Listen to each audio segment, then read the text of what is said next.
Sanibona uze umuntu ethi ungamethemba umuntu ubothembitshi uyini wena ke uthi singamethemba umuntu asothembitshi inganawo umuntu kwayona leyo nkulumo yakhe ethi singabomethemba umuntu usatshela thina ukuthi kwa wena singakwethembi ngoba ayiguhle ngaphandle nawe iyakuthinta. So kujwayelekile ke abantu ukuthi makhona into ekhulunywayo engayibali yena umzwethi nje hey mubu makhelwane.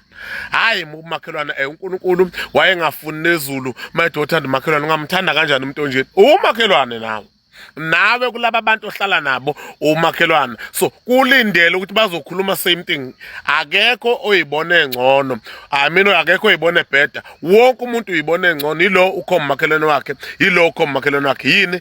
Akekho uthi yimini makhelwane obhedda kule ndawo. Wonke umuntu ukhala ngokuthi uNkulunkulu waphazama noma ayi wayenqaba nezulu lakhe mayethi bothanda makhelwane ngendlela oyithanda ngayo wena ngoba umakhelwane uyabhedda. Umzothi umuntu umuntu omnyama akafuni ukubona umuntu omnyama eyaphezulu noma ephumelela enganawo umuntu omnyama.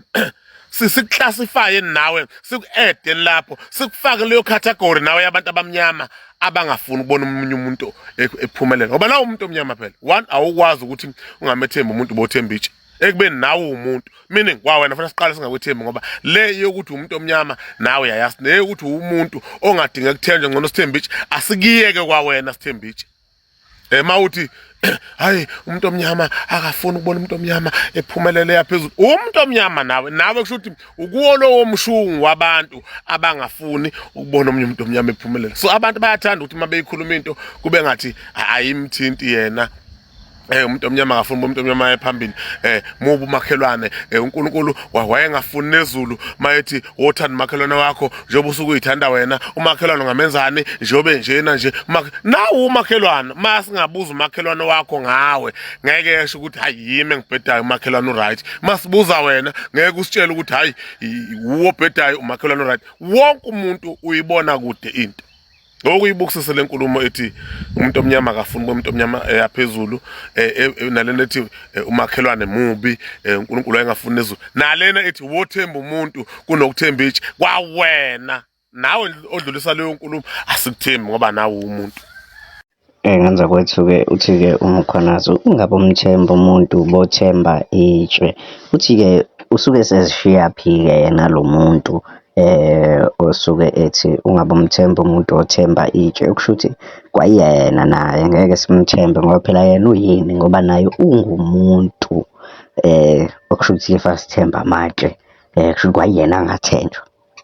Ngabe kuthini ukuphawula kwakho ngale nkulumo uthi kuyenzeka umuntu angazifaka endabeni azihlangule kube ngathi indaba iqondene nabanye abantu kanti naye leyo ndaba iyamthinta uma isiza naye ingamsiza. Nganza kwethu-ke uma ifundisa mhlawumpe kuyindaba ehlabayo naye ngamhlaba uthi-ke abantu abaningi isikhathi esiningi bavamisile ukuthi-ke bayi-count out endabeni kanti indaba iyabathinta. Mina nawe bengathanda sihlangana kwi-comment section sizovula ukuthi wenzini ngalolu daba. Ungakhohlwa ukucofa subscribe button le channel yethu uhlale nje nomgosi soloke nje sikufida nje siloke sikulethela ezinohlonzo danko sikuphathele ezishisayo. Hlala nomgosi kusukela Monday kuya ku Sunday. Ungakhohlwa ukucofa subscribe button kule channel yethu.